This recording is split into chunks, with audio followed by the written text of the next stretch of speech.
Terima kasih Anda masih bersama kami di Kompas Petang. Saya Cynthia Rompas. Saudara Ketua Umum Partai Solidaritas Indonesia, Kaisang Pangarep mengungkap sosok berinisial J telah bersedia menjadi Ketua Dewan Pembina PSI periode 2025-2030.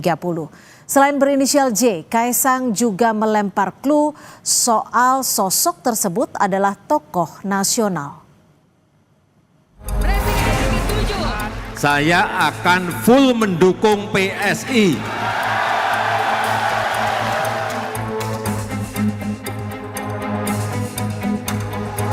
Tokoh berinisial J adalah sosok yang dibocorkan Kaisang akan segera menjabat sebagai Ketua Dewan Pembina PSI. Namun saat wartawan merujuk pada sosok ayahnya Joko Widodo, Kaisang tidak menjawab. Yang seperti saya bilang, ada tokoh nasional yang akan bergabung untuk membesarkan Partai Solidaritas Indonesia. Inisial Mas J ya Mas.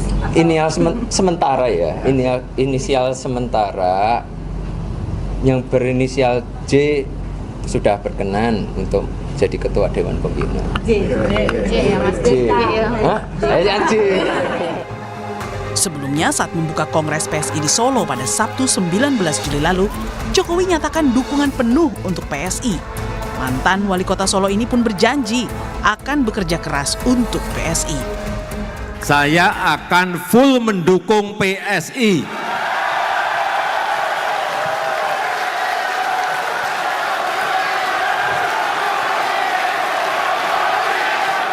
Saya akan bekerja keras untuk PSI.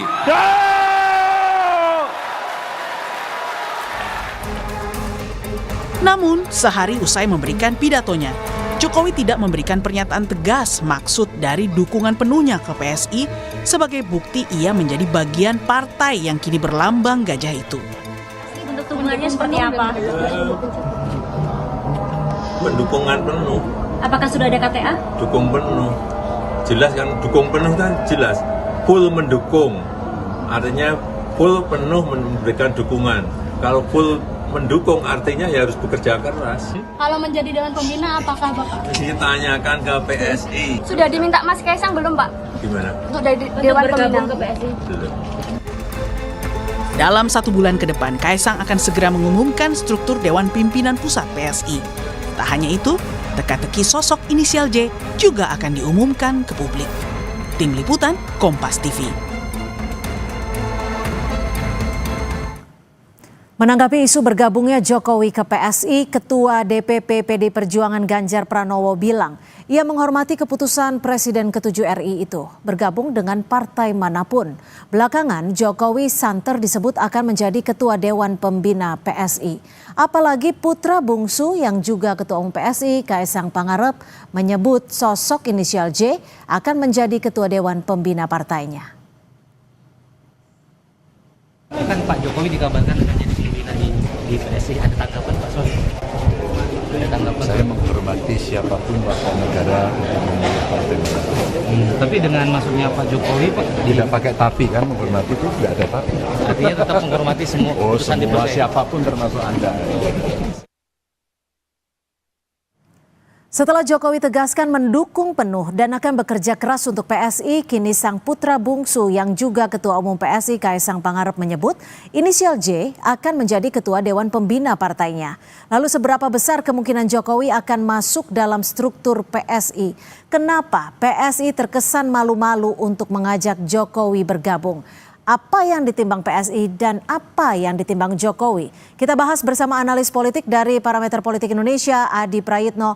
Mas Adi, membaca gaya komunikasi politik Jokowi setelah lantang bilang akan dukung partai PSI dan akan menjadi partai besar di 2034. Makanya ia akan bekerja keras untuk PSI. Ini kode dari Jokowi untuk gabung di PSI dalam strukturnya? Ya, saya kira itu memang kode keras ya soal kemungkinan Jokowi akan bergabung di PSI, meski secara prinsip sebenarnya tanpa legal formal, tanpa masuk struktur sekalipun, PSI itu kan imam besar politiknya adalah Jokowi, orkestrasi politiknya adalah sangat tergantung bagaimana arahan-arahan politik yang disampaikan oleh Jokowi. Tapi kalau boleh kita menebak sebenarnya, siapa sebenarnya sosok berinisial J yang dimaksud oleh Kaisang sudah bersedia didapuk sebagai Ketua Dewan Pembina PSI, kemungkinannya dua hal. Pertama adalah Pak Jokowi, yang kedua adalah Pak Jeffrey Giovanni. Iya. Kalau kemudian at the end of the day-nya misalnya yang jadi Ketua Dewan Pembina PSI itu adalah Jeffrey Giovanni, tentu tidak ada elemen of surprise yang sebenarnya ditunggu oleh publik. Karena selama ini memang JG adalah sosok pendiri dan juga adalah sebagai orang yang pernah menjadi ketua Dewan Penasehat ya. Kalau yang kemudian ditunggu yang kedua adalah Pak Jokowi, ini yang sebenarnya ditunggu dalam konteks legal formal secara struktural menyatakan diri dan menjadi bagian penting dari PSI. Inilah yang saya kira dugaan publik ketika Kaisang mengatakan tanda-tandanya adalah tokoh nasional berinisial J sudah bersedia. Publik itu menduga akan mengarah kepada Pak Jokowi bersedia sebagai ketua Dewan. Karena sebelumnya memang Jeffrey Giovanni sudah menjabat sebagai ketua Dewan Pembina. Seandainya Jokowi menjadi ketua Dewan Pembina PSI, apakah Jokowi masih punya istilahnya bargaining politik yang kuat? Mengingatkan kita tahu bahwa PSI tak lolos di parlemen. Ya saya kira secara prinsip PSI itu punya keyakinan yang cukup kuat bahwa Jokowi itu adalah sebagai sosok yang punya pengalaman politik yang cukup panjang dan tidak pernah kalah pemilu. Di Solo menang wali kota, di Jakarta pernah jadi gubernur, kemudian menjadi presiden 2 periode. Meski kemenangannya itu tentu tidak bisa dilepaskan dari relawan-relawan dan partai pendukungnya seperti PDIP. Tapi sepertinya bagi PSI, apapun yang terjadi bahwa Jokowi itu masih dinilai sakti, masih dinilai punya magnet politik yang cukup signifikan. Karenanya wajar kalau kemudian beberapa waktu yang lalu kita mendengarkan bagaimana Jeffrey Giovanni mengatakan bahwa kalau perlu harus nangis-nangis supaya Pak Jokowi dan keluarga besarnya harus menjadi bagian dari PSI. Itu kan menegaskan bahwa kiblat politik, imam politik, ideologi politik yang ingin dibangun oleh PSI tak lain tak bukan hanyalah Pak Jokowi. Makanya tidak mengherankan ketika Kaisang menyebut inisial J tokoh nasional itu sebenarnya publik menerka. Konfirmasinya adalah Pak Jokowi bukan yang lainnya. Tapi Mas Adi, kalau Pak tapi Mas Adi kalau dilihat di sini siapa sebenarnya yang lebih akan diuntungkan? Apakah Pak Jokowi sebagai bentuk kendaraan mesin politiknya atau justru PSI untuk mendongkrak PSI menjadi partai besar seperti yang diinginkan Pak Jokowi pada 2034?